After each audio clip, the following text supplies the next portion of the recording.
Hey guys, welcome back to the show. It's Dr. Neville Campbell here. I'd like to welcome you back to the podcast. Our goal is to inspire and educate people through the most challenging discussions with the most influential people in our industries of health, wellness, and healthcare.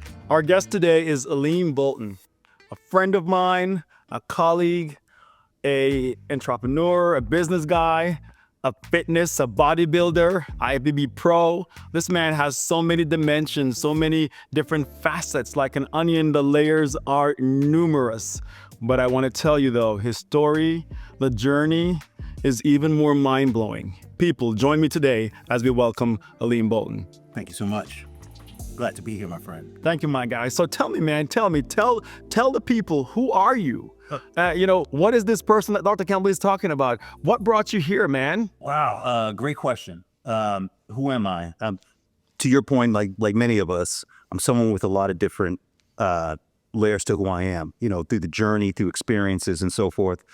Started working when I was about 8 years old, working for a Jewish butcher in Brooklyn, delivering meat because we didn't have a lot of money growing up. There you go. Mom was single, the typical cliche statistic, unfortunately. Been working since 8 years old, hard. So that work ethic kind of led me to be more of an entrepreneur in life.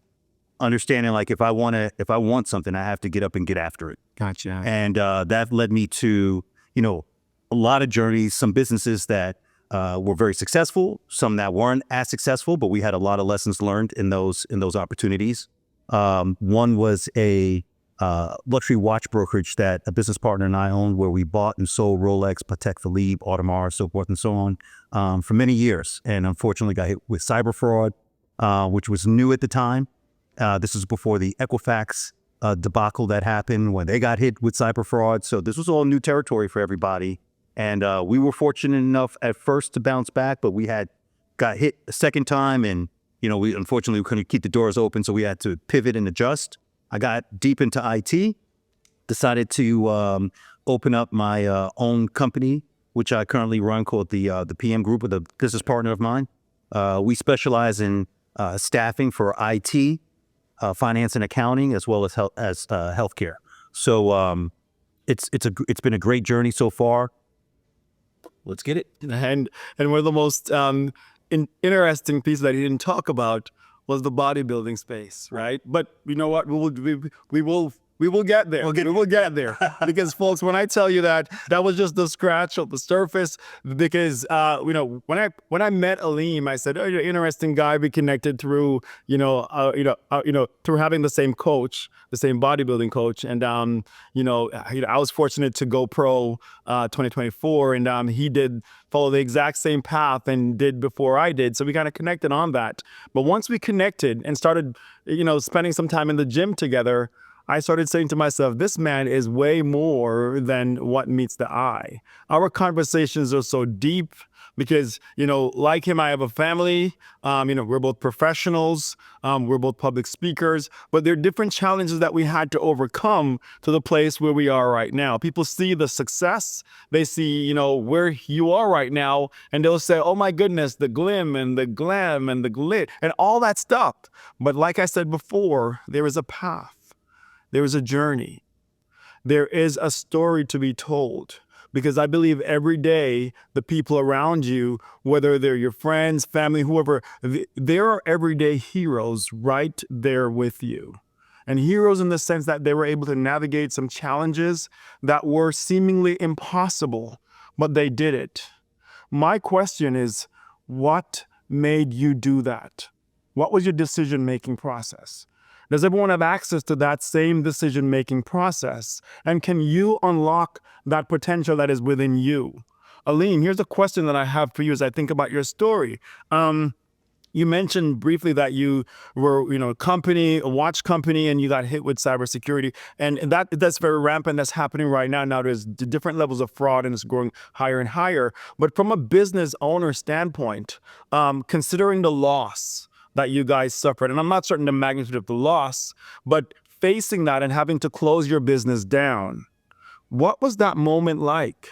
Well, man, it was heart-wrenching. I mean, this is your baby that you've created from scratch. It was an idea that we made materialize. And I remember going to sleep, looking at our bank account, and we were up 400,000 grand in profit. I woke up the next day, we were down $200,000. I didn't even know you could go down $200,000 in a bank account. It was mine. I saw the negative number. I was like, there's got to be something wrong here. So it was negative 200. It was negative 200,000. So it was overdrawn. So not just is it the 400. Overdrawn. So It was the 4 plus the 2 plus the negative 2. Right. Wow. And I was like, how's that even possible? And we had a third-party vendor company that would process credit cards and so forth. And we did our due diligence with checking addresses, with driver's license, credit cards, making sure that, the names match and everything matched. However, this was a very crafty, interesting group that started. They were located in Asia. The FBI was able to track them down to Thailand. They went through California, up to New York and Boston, and then made their way down. That was kind of the trajectory that they followed. And we got hit. We got hit with several other companies, a lot of companies in the jewelry industry, Brown and Company, Solomon Brothers. I believe the FBI mentioned Christie's got hit as well. They're huge brokerage. So we all got hit simultaneously. However, the FBI said because it's international, unless it's 10 million per transaction, we can't go after them. Gotcha. So we bounced back the first time. Yeah. But then there was another wave because how credit cards processed. Gotcha. Processed months later. So then we had gotten hit the second wave, and at that point, we had taken care of everything, everything, paid all our bills. We were straight. My business partner and I didn't take a check for several months while we got back on track. Got back on track, and then we got hit again. Hundreds of thousands, and we were like, "Wait a minute, what is going on here?" So as I'm thinking about this, Alim, I'm thinking about this critically right now because the question is, and this is what I want to understand in this, daunting situation. And I'm going to get personal if you don't mind here, but you're a professional, you're running a business, you have employees, you have, staff to pay, you have overhead to pay, but you're also a husband. And you have children, Yep. Right? Yep. You have a wife, you have maybe a home and a mortgage, and you're a solo entrepreneur at this point. The question is, how are you dealing with this? How are you even sleeping at nights? You may have a mortgage to pay, you may have bills to pay, you have a family to care for, employees, you have expenses from a business owner standpoint. Well, I got to tell you, sleep wasn't even in my vocabulary at that time. When I laid my head down, it was one of the worst times because then I had time to really internalize and process things, and the gravity of everything, which I was holding on my shoulders day in and day out all the time, 24/7, it really manifested itself in my mind. And I was like, wait a second, I can't even get any sleep. So you're talking about during that period of time, to your point, mortgage, car notes, insurance, everything, taking my kids, everything. In the interim, fortunately, I have an amazing wife who she held some stuff down for me, which was great. I truly believe like you've got to pick the most important decision you can make in life is who your partner is going to be, who your spouse is going to be, because if you mess that up, you are going to have more problems than it's worth as you go through your journey. And you need someone who's got your back. That's a topic in and of itself, y'all. And I can't wait to get into that topic. That is a topic right there. My guy, thank you so much, my dude, because that will be probably one of the next topics that we explore. Who do you choose? The impact the choice of a partner has on your future.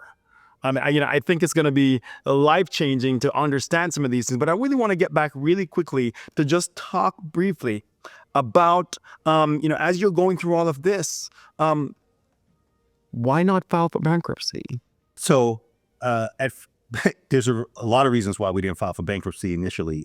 We didn't file bankruptcy because we believed that we could get back on track, which we did the first time.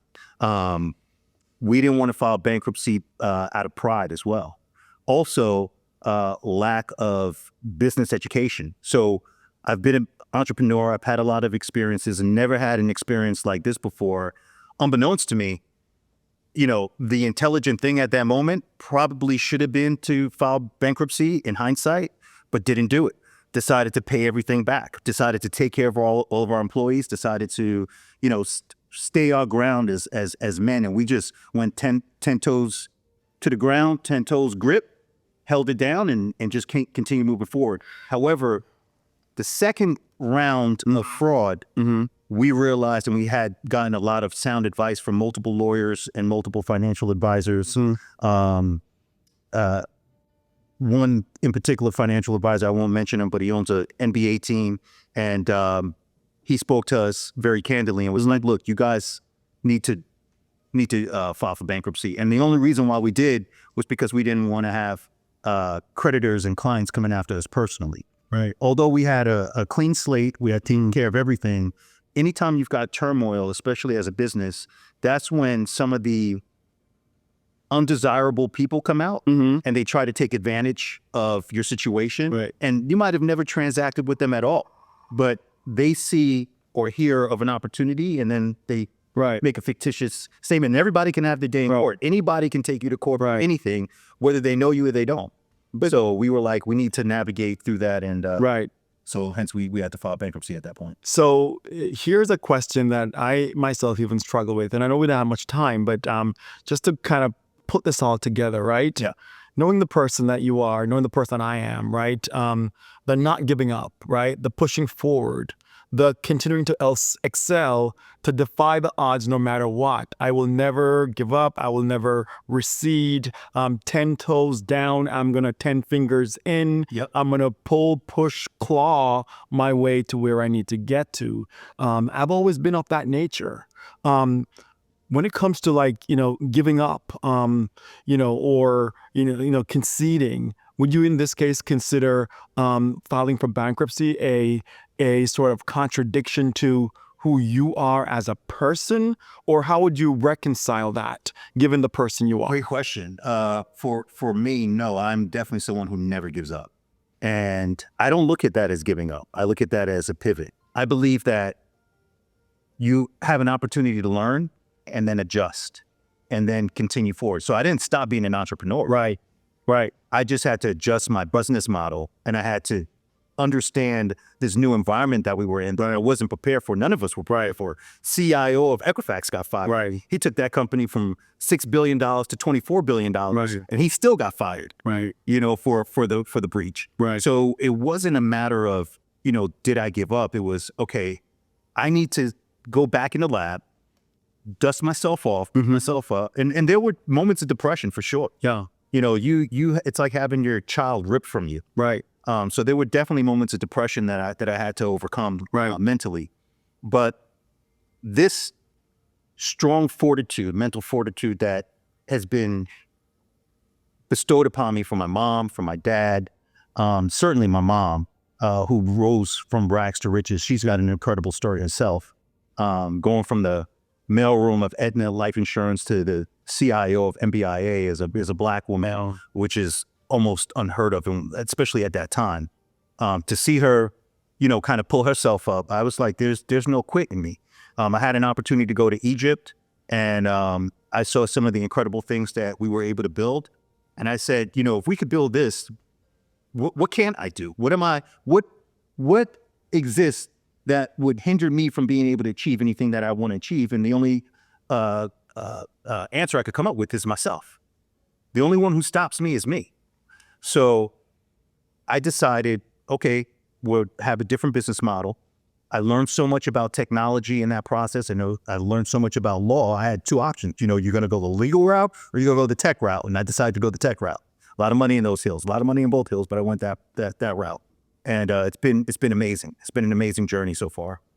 You know what, man? Thank you so much for sharing. And, I know sometimes that these questions get a little bit uncomfortable because we're really trying to get to the deeper layers there. Yeah. So I appreciate you sharing this. Hearing the story, I'm challenged to think about sort of, how we categorize things. People say, I have wins and I have losses. And as I try to reframe this, I'm thinking it should be wins and lessons, right?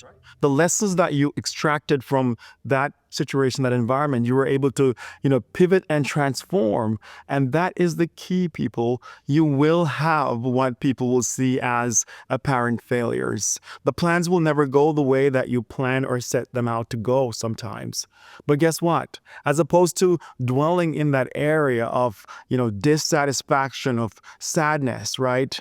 Understand that in that there is a lesson, and if that lesson is understood and learned, it can be pivoted to something that is better, greater, and higher. How do we get to that mindset? Go ahead, my guy. Well, one thing for sure is that's transferable in any and everything that you come across. So that's all relationships. That's whether whether you have a relationship with your spouse, Right, and you're going to have challenges. Your children, you're going to have challenges. Your business, you're going to have challenges. Becoming an IPB pro and competing against people, challenges, right? But the thing is that if you have the work ethic and you have an open mind and you're real with yourself in that moment, you might not be ready in that moment. It's like, okay, well, how do we get ready? And another thing is, once you commit, that's it. You have to go. The reason why you and I, and one thing that you and I share, which is very rare, is less than, the statistic is less than, I think, 0.5% or something like that. It's less than 1% of people who get into bodybuilding. They win their first show, they go to nationals, and then they win nationals and turn pro. To do it in 2 steps, you're the only guy besides myself I know who's done it. Everyone I know has taken multiple steps. And it's not to say that, oh, I can't be beaten. I've been beaten before on the pro scene and everything. And, fortunately, I've been able to walk away with a lot of checks also, so that's great. But I had a time frame that I put out forth, and I said, I have to achieve this in this time frame. And I understood the sacrifice that had to be made in order to get that and achieve that.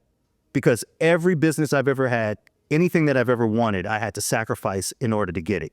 Without sacrifice, there's no achievement. My family had to sacrifice along with me, so they had to buy in. But one of the cool things is that they understand the type of person I am. And they said, you know what, if you go, I know you're going to achieve it. We believe in you. And I'm not saying that they didn't have doubtful moments. I'm sure they probably did, and gave me the all right, the college try, go after it. And they gave me the smile and everything. But I knew in myself, and I believe in myself, that I will achieve it. If I put my mind to something, again, there is no stopping. So prior to bodybuilding, I wanted to join this Muay Thai team, right? And again, I'm always into these interesting hobbies outside of the business, right? And I wanted to join this Muay Thai team called Bangkok Boxing. And they had incredible champions there. I couldn't even jump rope at the time. Like, I would literally start jump roping. I hit my toes and everything. I couldn't even jump rope around twice. And it was hilarious. But I was like, there's no way I'm going to give up. You stayed with it. I stayed with it. Right. I saw Anderson Silva in the UFC fight, and it looked beautiful. It looked like poetry. And I was like, I want to do that. And sure enough, by the end of my career, Don't tell me you did something crazy. What'd you do? I turned pro in Muay Thai. Of course, I made the team, turned pro, and had 4 fights, won all 4 fights. Fought in the cage, fought in the ring, and then took a hiatus for a year. Got a little gut, and that's what led me into bodybuilding. You know what, man? I'm smiling here because most people will look at this and they're like, that's impossible, or that's an alien. I mean, bro, why are you even here? Like, you should be on Mars or some shit, because all of this is crazy, right? But this is when I say the everyday hero, the person who's right next door, the person who's sitting in the cubicle next door, the person who you're greeting at the register, the Starbucks girl, or the person at your favorite grocery store, right? Each and every one of us has a story.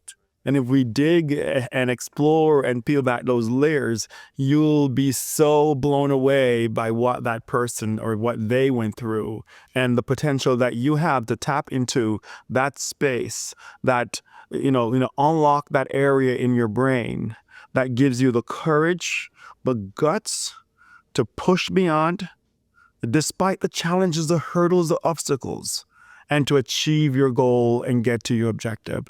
That is the goal, man. So here's what I'm going to ask you. Do you have any pearls that you'd like to share with our listeners, our viewers at this point regarding your entrepreneurial journey, right? As you navigated that, if you were to address someone right now, or better yet, if you were able to give your 14-year-old self advice right now on how to navigate the challenges that are to come, what would you tell him? I would answer those a little bit differently. My 14-year-old self, I would say, stay on the journey that you're on, because you're gonna figure it out, and you have to go through hardships in order to find out who you are or find out what you're made out of. So if you don't go through hardships, just like a diamond, if you don't go through the pressures, if you don't go through the challenges, if you don't go through, tons of dirt being put on top of you, and you have to figure it out of how you're going to survive, then you won't ever maximize the true you and realize who you really are to your fullest capacity. The other thing, what I would tell other people is fear. One thing I was able to learn early in life, and I was kind of an anomaly in this sense. When I was young, I understood that I had certain desires and I wanted to overcome those desires. For me, it was chocolate. So I bought a bunch of chocolate. One day, ate all of it, burned it out of my system. I didn't have chocolate from the age of 12 until the age of 26 because I just burned it out of my system. I just didn't have a desire for it. I felt like it was going to own me and it was taking over me, and I didn't want anything to own me other than myself. So that's one thing I didn't. The other thing is fear. When I see fear, I go towards it. I don't go away from it. And if I see a challenge, I go towards that challenge, not away from the challenge, because I look at it as an opportunity to test myself. I've learned that most of the fear that we have in our minds, we overinflate the situation more than what it is. And once you wind up getting in it, you go, wait, this is not as difficult as I thought it was going to be. This is not as challenging as I thought it was going to be. It's not as fearful as I thought it was going to be. Whether it's a bully at school and you're young and you have to face that, which I've had to do before, or it's taking on a new business opportunity, or you have the attorney general coming after you because they think you've done something heinous and you're just a stand-up business person and you have to prove and the attorney general is no joke, let me just tell you. You have to go through these things and face them head on. And if you back away from it, you'll lose some of the opportunity and growth that you otherwise would have gained. And that is a transition into your next step and the next door that opens up for you. So personally speaking, don't fear. And then the second thing is, definitely have an open mind. Don't allow things to own you, own them. Don't allow vices to own you. Have control of yourself. And if you have that type of mental fortitude, it's difficult to beat someone like that. They can beat up on you, but to beat that person is very difficult. So that's what I would tell. Mr. Alim Bolton, thank you very much, man. Thank you. Thank you for having me. It's a pleasure. Thank you.